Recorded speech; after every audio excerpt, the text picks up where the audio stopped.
Hello students and welcome back to our channel Pankh academy. आज cell the unit of life जो हमने chapter start किया था उसका लास्ट लेक्चर है। इस लेक्चर में हम पूरा रैप अप करेंगे हमारा न्यूक्लियस और हम कंप्लीट करेंगे हमारा एक छोटा सा छूटा हुआ cell organelle which is ribosome. So without wasting any time let's get started.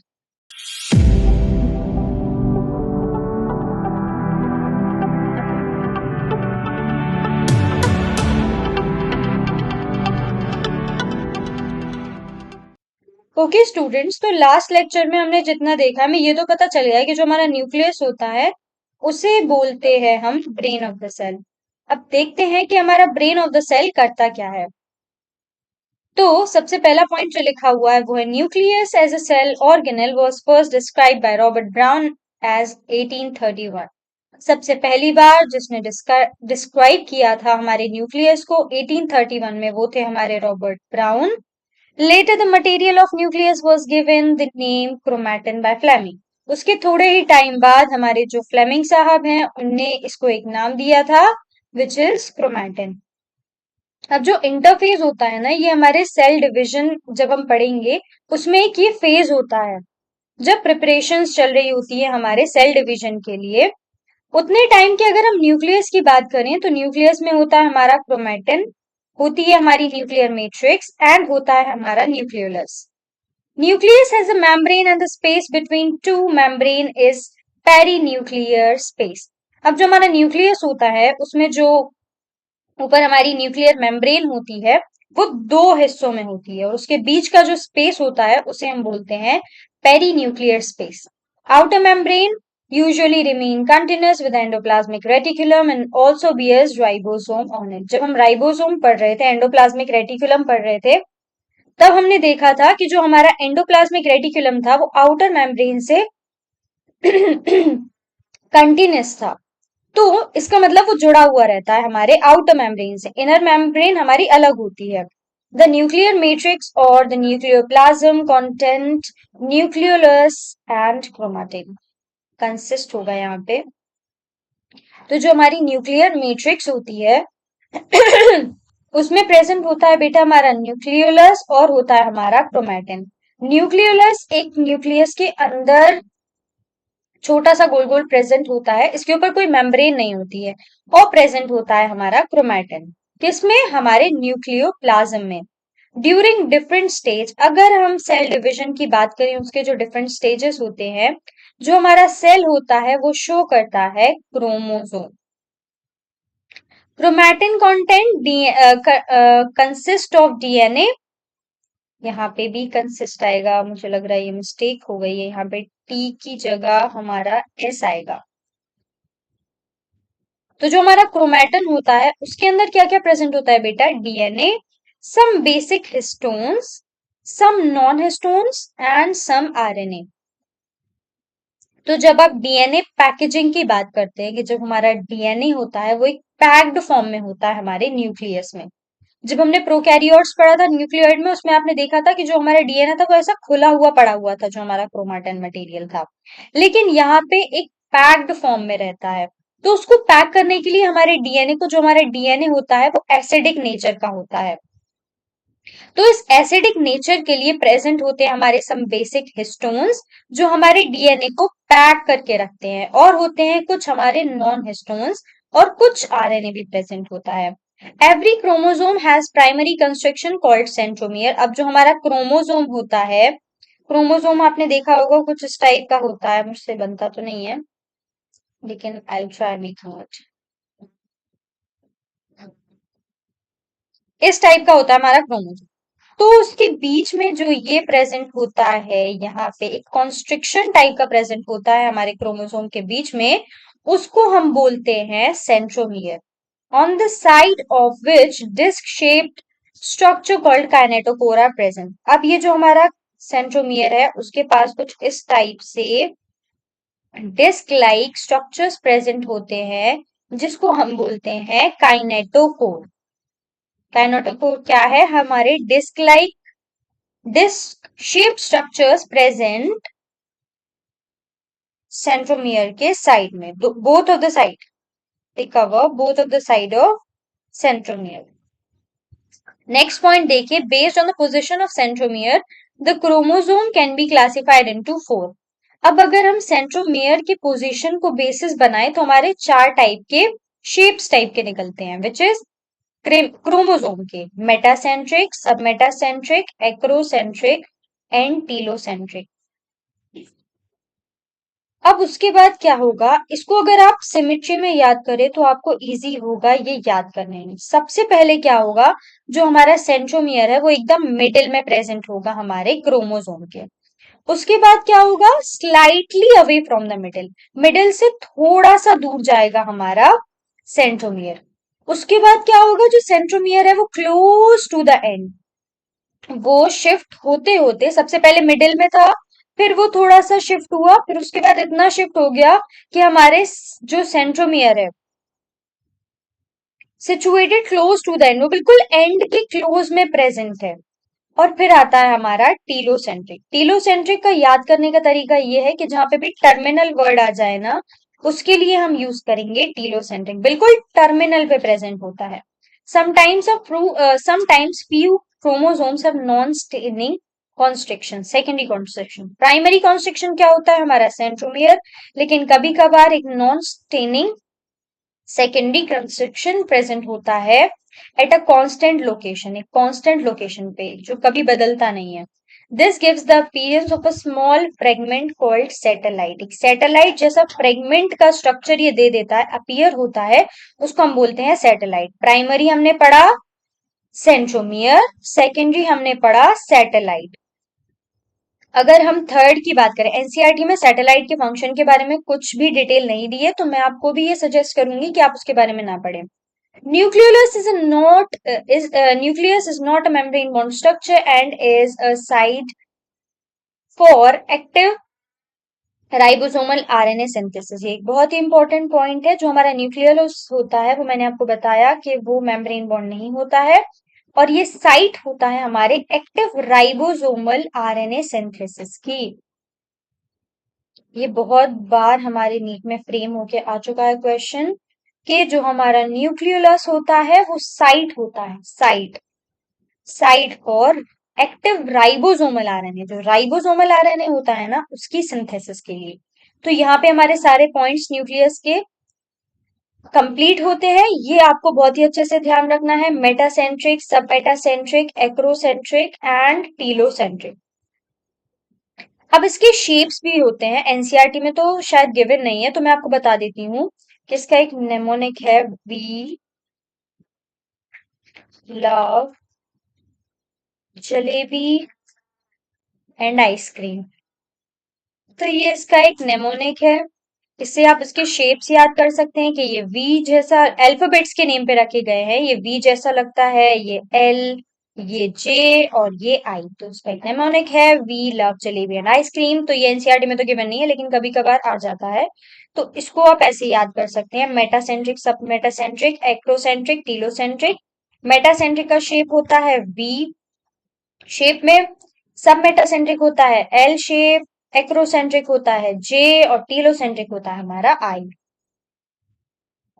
आगे देखते हैं, तो ये है हमारा न्यूक्लियस, जो मैंने आपको बताया, ये हमारी न्यूक्लियर मेम्ब्रेन है। यहाँ पे हमारे न्यूक्लियर पोर प्रेजेंट होते हैं प्रोटीन के ट्रांसपोर्ट के लिए। ये हमारी आउटर मेम्ब्रेन है, ये हमारी इनर मेम्ब्रेन है। यहाँ पे आप देख सकते हैं जो आउटर मेम्ब्रेन है वो एंडोप्लाज्मिक रेटिकुलम के साथ हमारी कंटेनस है। ये हमारा न्यूक्लियोलस है जिसके ऊपर कोई मेम्ब्रेन प्रेजेंट नहीं होती है। ये हमारा न्यूक्लियोप्लाज्म होता है, ये न्यूक्लियर पोर है, और ये है हमारा न्यूक्लियर रेटिकुलम। ये हमारा क्रोमैटिन प्रेजेंट है कुछ इस फॉर्म में। और ये है हमारा न्यूक्लियस, जो है हमारा site for active ribosomal RNA synthesis. यहाँ पे हमारा दिया है शेप्स, जो होते हैं हमारे, जो मैंने आपको पढ़ाया, मेटासेंट्रिक, सब मेटासेंट्रिक, एक्रोसेंट्रिक एंड टीरोसेंट्रिक। तो ये हमारी प्रेजेंट है सैटेलाइट। ये है हमारा प्राइमरी कॉन्स्ट्रिक्शन जो होता है सेंट्रोमियर। उसके बाद ये हमारे सारे शेप्स प्रेजेंट है। अब आता है हमारा पैकिंग। तो ये अगर हमारा क्रोमोसोम है, कुछ इस टाइप का होता है, जो मैंने आपको बताया भी था, ये होता है हमारा क्रोमोसोम। ये बाइंड किस फॉर्म में रहता है, अगर हम उसको खोले तो हमारे थ्रेड लाइक स्ट्रक्चर बन जाएंगे क्रोमैटिन। तो क्रोमैटिन होता है हमारा थ्रेड लाइक स्ट्रक्चर जो कॉन्स्ट्रिक्ट होके कुछ इस टाइप से पैटर्न बना लेता है और बना लेता है आगे चल के हमारा क्रोमोसोम।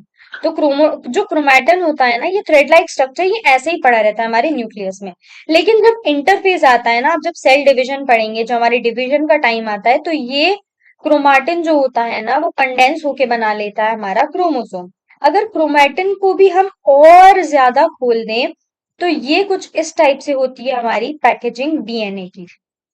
ये हमारा डीएनए है और ये है हमारे बेसिक बीच में हिस्टोन प्रोटीन्स। तो हिस्टोन प्रोटीन कुछ इस टाइप का होता है गोल गोल, और उसके ऊपर जो हमारा डीएनए होता है ना, बाउंडेड रहता है कुछ इस टाइप से। ये देखें तो ये है हमारा डीएनए, जो ये है हमारा डीएनए और ये अंदर है हमारा हिस्टोन का ऑक्टोमर बोलते हैं। तो इस टाइप से हमारी पैकेजिंग होती है हमारे डीएनए की। तो इसीलिए हमारा इतना सारा डीएनए इतने से क्रोमोसोम में कंडेंस फॉर्म में बन जाता है। अब हम राइबोसोम का और देख लेते हैं। तो जो वो हमारा राइबोसोम होता है ना, वो एक ग्रैन्युलर स्ट्रक्चर होता है। ये सबसे पहली बार ऑब्जर्व किया गया था, किसने किया था? जॉर्ज पैलेट ने। इन्हीं के नाम पर इसको एक नाम भी दिया गया था, विच इज पैलेट पार्टिकल्स। कभी कभार क्वेश्चंस में ऑल्टरनेटिव नेम्स दे देते हैं। 1953 में सबसे पहली बार किया था। They are composed of ribonucleic acid which is RNA and protein and are surrounded by and are not surrounded by any membrane. तो ये नॉन मेम्ब्रेन बॉन्ड स्ट्रक्चर्स होते हैं। यूकैरियोट्स में अगर हम बात करें तो ये 80s प्रेजेंट होते हैं और प्रोकैरियोट्स में मैंने आपको बताया था ये 70s प्रेजेंट होते हैं। एस बी मैं आपको बता चुकी हूँ कि ये सेडबर्ग्स यूनिट होता है, सेडिमेंटेशन कोशेंट इसका एक बेसिस है जिसके थ्रू इन्हें हमने डिवाइड किया है। 80s की जो हमारी सब यूनिट्स होती हैं वो होती है 60s एंड 40s, और जो 70s की होती हैं वो होती हैं हमारी 50s एंड 30s। तो ये ऐसा नहीं होता है, मैं पहले ही बता चुकी हूँ 50 + 30 80 हो जाएगा, नहीं, ये हमारी सब यूनिट्स है। एस जो होता है स्टैंड करता है सेडबर्ग्स यूनिट के लिए, stands for the sedimentation quotient. It is indirectly a measure of density and size. ये इनडायरेक्ट मेजर है हमारे डेंसिटी और साइज का। ये 70s and 80s are composed of two units. दोनों 70s और 80s हमारे दो सब यूनिट से मिलके बनते हैं। जो 70s होता है वो प्रेजेंट होता है हमारे प्रोकैरियोट्स और क्लोरोप्लास्ट माइटोकॉन्ड्रिया में प्रेजेंट होता है, और एंडोप्लाज्मिक रेटिकुलम में। और अगर हम बात करें 80s की, तो ये सिर्फ यूकैरियोट्स के साइटोप्लाज्म में प्रेजेंट होता है। तो न्यूक्लियस एज अ ऑर्गेनेल सबसे पहली बात किसने डिस्क्राइब किया था? रॉबर्ट ब्राउन ने, as early as 1831. Later material of nucleus stained by basic dyes. Basic dyes के साथ जब उसको स्टेन किया तो फिर क्रोमैटिन उसको एक नाम मिला। किसने दिया था? हमारे फ्लेमिंग साहब ने। रॉबर्ट ब्राउन ने फर्स्ट टाइम इसको डिस्क्राइब किया था और क्रोमैटिन जो नाम दिया था वो फ्लेमिंग ने दिया था। अगर हम इंटरफेस की बात करें, ये एक सेल डिविजन का फेज है जिसमें हमारा जो न्यूक्लियस होता है डिवाइड नहीं करता है और हाईली एक्सटेंडेड फॉर्म में होता है, एंड इलेबोरेट न्यूक्लियोप्रोटीन प्रेजेंट होते हैं क्रोमैटिन के फॉर्म में। उसके बाद अगर हम आगे देखें तो जो न्यूक्लियोलस का सिंगुलर होता है उसको हम बोलते हैं न्यूक्लियोलस, और जो प्लूरल होता है उसको हम बोलते हैं nucleoli, which consist of two. अगर हम न्यूक्लियस की बात करें तो उसमें दो पैरेलल मेम्ब्रेन्स प्रेजेंट होती हैं, पेरीन्यूक्लियर स्पेस प्रेजेंट होता है। उसके बाद हम देखें तो हमारा न्यूक्लियोप्लाज्म प्रेजेंट होता है। एंडोप्लाज्मिक रेटिकुलम जो हमारी आउट मेम्ब्रेन होती है वो कंटिन्यूस होती है, और जो हमारा न्यूक्लियोलस होता है वो होता है हमारा एक्टिव राइबोसोमल आरएनए की सिंथेसिस के लिए। न्यूक्लियोप्लाज्म जो होता है उसमें न्यूक्लियोलस प्रेजेंट होता है और क्रोमैटिन प्रेजेंट होता है। यहाँ पे एक और पॉइंट लिखा हुआ है कि जो न्यूक्लियर पोर होता है वो क्यों प्रेजेंट होता है? पैसेज के लिए, थ्रू विच जो मूवमेंट होता है हमारे आरएनए का और प्रोटीन का। अगर हम आगे देखें तो और large and more numerous nucleoli, ज्यादा न्यूक्लियोलाई प्रेजेंट होते हैं कहाँ पर? वहां पर जो पार्ट हमारे एक्टिव प्रोटीन सिंथेसिस में आते हैं, present in cells actively carrying out protein synthesis. और यहाँ पे भी हमारा दिया है जो हमारा न्यूक्लियोलस होता है continuous with the rest of the nucleoplasm and it is not a membrane bond structure, it is a site for ribosomal RNA synthesis. Chromosome बताया, ये डिस्क लाइक स्ट्रक्चर्स प्रेजेंट होते हैं हमारे सेंट्रोमियर के आसपास में, जिसको हम बोलते हैं काइनेटोकोर। क्रोमोसोम्स होते हैं वो पैक्ड फॉर्म ऑफ क्रोमैटिन होते हैं।